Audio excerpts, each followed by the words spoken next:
Structure of anther. तो यहाँ पे मैंने आपके सामने PS of anther transverse section of anther का डायग्राम बनाया है। बुक में भी आपको ये डायग्राम देखने के लिए मिलेंगे, लेकिन मैंने इसका सिर्फ एक ही सेक्शन यहाँ पे ड्रॉ करके रखा है। आपको ये diagram with topic complete draw करना है। दो उसके डायग्राम है, एक वहाँ पर आपको उसने फिगर 1.4a एंड 1.4b ऐसे दो फिगर आपको देखने के लिए मिलेंगे लेसन नंबर 1 में, लेकिन आपको फिगर 1.4a ही ड्रॉ करना है विद लेबल, पूरा लेबलिंग करके। अब सबसे पहले हम स्ट्रक्चर ऑफ एंथर की बात करते हैं। तो clearly an immature stage of anther is represented by a group of parenchymatous tissue. मतलब इस एंथर में, इमैच्योर एंथर की मैं बात कर रहा हूँ, तो जब भी आपको इमैच्योर एंथर देखना या फिर जब भी फ्लावर में इमैच्योर एंथर जब अवेलेबल होता है तो वो पूरी तरीके से पैरेन्काइमेटस टिश्यू से बना हुआ होता है। एंथर को अगर आप लोग चेक करते हैं, इसके पहले भी मैंने एंथर की डायग्राम बनाया था, इस तरीके से मैंने एक डायग्राम आपके सामने रखा था एंथर की। तो एंथर को जब आप लोग देखते हो तो एंथर को कहा जाता है, एंथर इज जनरली डायथेशियस। एंथर को डायथेशियस कहा जाता है। एंथर को डायथेशियस इसलिए कहा जाता है क्योंकि उसके दो अलग-अलग लेयर होते हैं। That's why it is called as dithecous and each monothecous anther, मतलब इसकी और मैं इसकी अगर बात करूं तो कंटेनिंग टू पोलन साइड। तो यहाँ पे ये जो राउंडेड स्ट्रक्चर आप लोगों को, पूरा जो राउंडेड स्ट्रक्चर यहाँ पर देखने के लिए जो मिल रहा है, उसी स्ट्रक्चर को नाम दिया जाता है पोलन साइड। और ऐसे टोटल 1, इस कॉर्नर में भी एक पोलन साइड आपको देखने के लिए मिलेगा 2, यहाँ पर भी एक पोलन साइड आपको देखने के लिए मिलेगा 3, और यहाँ पर भी एक पोलन साइड आपको देखने के लिए मिलेगा 4। तो इस तरीके से जब भी हम पीएस ऑफ एंथर की बात करते हैं तो सबसे पहला पॉइंट आपको क्या याद रखना है, एंथर इज जनरली डायथेशियस। डायथेशियस का मतलब ये होता है कि हमेशा जब भी आप एंथर को देखेंगे तो वो हमेशा 2 लेयर और बाइलोब वो आपको नजर आएगा, 2 लेयर वाला नजर आएगा, और हर एक लेयर के अंदर आपको 2 पोलन साइड नजर आएंगे। इट मींस एक लेयर के अंदर 2 पोलन साइड हो गए तो 2 लेयर के अंदर टोटल कितने हो जाएंगे, 4 पोलन साइड आपको इस पूरे स्ट्रक्चर में देखने के लिए मिलेगा। साथ ही साथ देयरफॉर इट इज टेट्रास्पोरिजेनेटेड। इसको टेट्रास्पोरिजेनेटेड कहा जाता है। टेट्रा इट मींस 4, क्योंकि इसके पूरे स्ट्रक्चर के अंदर आपको कितने पोलन साइड नजर आते हैं, आपको टोटल 4 पोलन साइड नजर आते हैं। That's why it is tetrasporangiate. उसके बाद अब हम इसके स्ट्रक्चर की बात करते हैं, टीएस ऑफ एंथर की हम यहाँ पर बात करते हैं। तो सबसे पहले अगर इस पूरे स्ट्रक्चर को देखते हो तो इस स्ट्रक्चर में आपको नजर आएगा कि यहाँ पर एक आउटर लेयर अवेलेबल है, और उसी आउटर लेयर को हम लोग नाम देते हैं एपिडर्मिस। और एपिडर्मिस इसके पहले भी हम लोगों ने पढ़ा है, जब भी हम प्लांट की बात करते हैं तो जो अपर एपिडर्मिस, लोअर एपिडर्मिस, ऐसे हमने 2 वर्ड्स पढ़े थे और ये हमने लीफ में पढ़ा था। तो जब भी हम प्लांट की बात करते हैं, प्लांट के आउटर कवरिंग की बात करते हैं, तो हमेशा आउटर कवरिंग के तौर पे कौन अवेलेबल होता है, एपिडर्मिस वहां पर अवेलेबल होता है। और ये जो एपिडर्मिस होता है, ये एपिडर्मिस इस एंथर को प्रोटेक्ट करने का काम करता है, क्योंकि ये आउटर लेयर है। और जब भी हम किसी भी आउटर लेयर की बात करेंगे, हमेशा वो प्रोटेक्टिव इन फंक्शन होना चाहिए। तो epidermis is the outermost protective layer made up of tabular cells. इसके बारे में आपको लिखना भी है, ये आपको बुक में भी मिलेगा। कुछ पैटर्न मैं यहाँ पे बताता हूँ, जैसे मैंने कहा कि ये क्वेश्चन भी आपको आता है, डिस्क्राइब द स्ट्रक्चर ऑफ और टीएस स्ट्रक्चर ऑफ एंथर, ऐसा क्वेश्चन ये आपको आएगा। तो सबसे पहले आपको एंथर से रिलेटेड कुछ पॉइंट्स लिखने पड़ेंगे, वो मैं यहाँ पर आप लोगों को बता दे रहा हूँ। तो एंथर से रिलेटेड जैसे आपने क्लियर लिख लेना है, वहां पर हेडिंग देना है, स्ट्रक्चर ऑफ एंथर। एंथर से रिलेटेड कुछ पॉइंट्स लिखने हैं। जैसे पहला पॉइंट मैं यहाँ पे क्या लिखूंगा, anther generally is, anther is generally कैसा होता है एंथर, एंथर ये हमेशा होता है डायथेशियस, डायथेशियस हैविंग 2 लोब और बाइलोब या फिर 2 लेयर वाला, ये एक पॉइंट यहाँ पे लिख देना है। साथ ही साथ आपको ये भी बताना है कि इसे हम क्या कहते हैं, इसे हम कहते हैं टेट्रा स्पोरेंजिएट टेट्रास्पोरेंजिएट हम लोग इसे इसीलिए कहते हैं क्योंकि हर एक लेयर के अंदर आपको दो पोलन सैक नजर आते हैं, पोलन सैक कह सकते हैं या फिर पोलन चेंबर भी कह सकते हैं। तो हर एक लेयर के अंदर दो मतलब 2 + 2 कितना होता है, 4 होता है।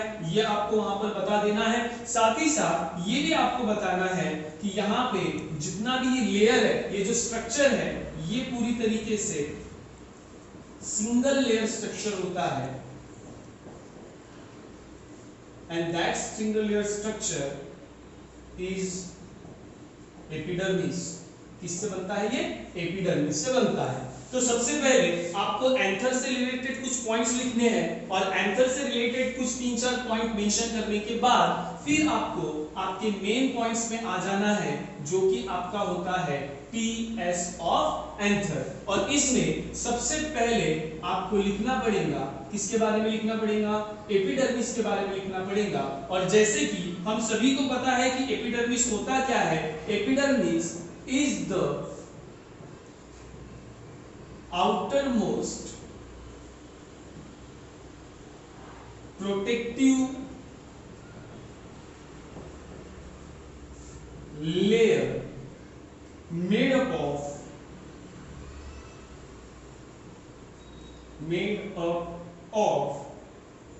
tabular cell। तो एक एक करके जितने भी पार्ट्स आपको यहाँ पर स्ट्रक्चर ऑफ एंथर में देखने के लिए मिल रहे हैं उनके बारे में आपको यहाँ पर मेंशन करना है। तो मैंने सबसे पहले फर्स्ट पॉइंट यहाँ पर मेंशन कर दिया, किसके बारे में? एपिडर्मिस के बारे में मेंशन कर दिया। उसके बाद सेकेंड जो होता है वो होता है हमारा एंडोथेशियम। जरूरी नहीं कि जिस ऑर्डर में मैं आपको यहाँ पे बता रहा हूँ बिल्कुल उसी ऑर्डर में आपको भी फॉलो करना है। आप इनके सीक्वेंस, इनके ऑर्डर आगे पीछे कर सकते हैं। एंडोथेशियम होता क्या है? Endothecium is sub epidermal layer made up of radially elongated cell with fibrous thickening. मतलब हमेशा एपिडर्मिस के बाद आपको एंडोथेशियम देखने के लिए मिलेगा और एंडोथेशियम एपिडर्मिस के कंपैरिजन में थोड़ा ठीक होना चाहिए। फिर उसके बाद नंबर 3 आपका आएगा मिडल लेयर। मिडल लेयर के बारे में आपको वहां पर बताना पड़ेगा। डायग्राम में भी आप लोग देख सकते हो मिडल लेयर आपको उसने कहां पे दिया है। मिडल लेयर होता क्या है? मिडल लेयर ये एंडोथेशियम के अंदर सबसे ऊपर आपको देखने के लिए मिलेगा एपिडर्मिस। एपिडर्मिस के अंदर आपको देखने के लिए मिलेगा एंडोथेशियम। एपिडर्मिस ये हमेशा आउटर प्रोटेक्टिव लेयर अवेलेबल होती है, उसी के अंदर आपको एंडोथेशियम देखने के लिए मिलेगा। एंडोथेशियम एपिडर्मिस के कंपैरिजन में ठीक होता है और इसी एंडोथेशियम के अंदर आपको देखने के लिए मिलेगा मिडल लेयर। और ये जो मिडल लेयर यहाँ पर अवेलेबल होती है, ये मिडल लेयर 2 से 3 अलग-अलग सेल से वहां पर बनती है और इसके बारे में आपको लिखना पड़ेगा Inner to endothelium is middle layer and made up of thin wall cell। कम से कम 1 से 2 या 2 से 3 लेयर स्ट्रक्चर आपको यहाँ पर मिडल लेयर में देखने के लिए मिलेगा। उसके बाद टैपेटम यहाँ पर अवेलेबल होता है। Number 4 tapetum. उसके बाद यहाँ पर आप लोग देख भी सकते हो टैपेटम आप लोग को उसके अंदर देखने के लिए मिल रहा है। Tapetum is the inner most nutritive layer of anther wall. ये जो एंथर्स का स्ट्रक्चर है, इस एंथर के स्ट्रक्चर में सबसे ज्यादा इंपॉर्टेंट काम होता है किसका? टैपेटम का। क्योंकि इस टैपेटम, ये जो टैपेटम होता है, ये टैपेटम पोलन सैक के अंदर रहने वाले जो पोलन ग्रेन्स है या फिर कहो जो गैमेट्स है, उनको न्यूट्रिशन प्रोवाइड करने का काम करता है। दैट्स व्हाई टैपेटम का इंपॉर्टेंट यहाँ पे रोल बहुत ही ज्यादा इंपॉर्टेंट हो जाता है। It immediately encloses the sporogenous tissue. और ये टैपेटम पूरी तरीके से किसके साथ जुड़ा होता है? किसको पूरी तरीके से पैक करके रखता है? स्पोरोजिनियस टिश्यू को पूरी तरीके से पैक करके रखता है। 5 मार्क का ये क्वेश्चन आपको आ सकता है। 5 मार्क के क्वेश्चन में 2 मार्क्स तो आपके बन गए डायग्राम के ऊपर। उसके बाद इस डायग्राम मतलब स्ट्रक्चर ऑफ एंथर का इंट्रोडक्शन आपको बताना है। स्ट्रक्चर ऑफ एंथर के इंट्रोडक्शन के बाद जितने भी यहाँ पर हमने लेबल किए हैं उनके बारे में आपको कुछ ना कुछ वहां पर जो उसके पॉइंट्स है वो आपको लिखना पड़ेगा।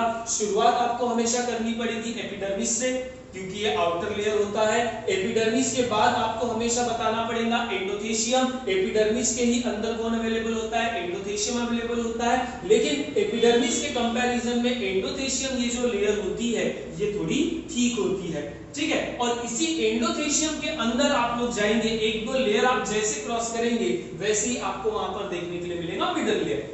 मिडल लेयर ये 1 2 3 अलग अलग सेल के लेयर से बनी हुई होती है और as compare to epidermis and endothecium ये उससे भी ज्यादा थिन होती है। और उसके बाद लास्ट में आपको बताना है tapetum which is inner most layer of anther.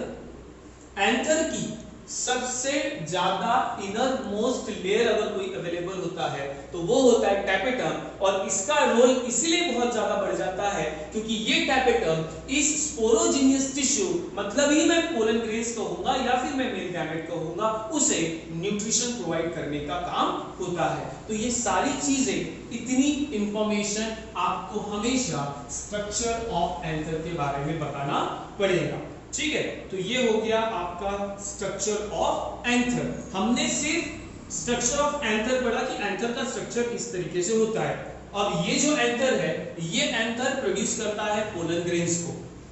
Formation of pollen grains उसको हम लोग कहते हैं माइक्रोप्रोपगेशन, वो हम लोग सामने वाले वीडियो में चेक करेंगे, ठीक है। तो ये सारी चीजें आपको कॉपी करके भी रखना है, आपको पूरी डायग्राम बनाना है, डायग्राम के साथ साथ इंट्रोडक्शन ऑफ एंथर आपको लिखना है। उसके बाद आपको फाइनली वहां पर बताना है टीएस ऑफ एंथर और जितने भी उसके लेयर है उनके बारे में आपको यहाँ पर इंफॉर्मेशन लिखना है, ठीक है।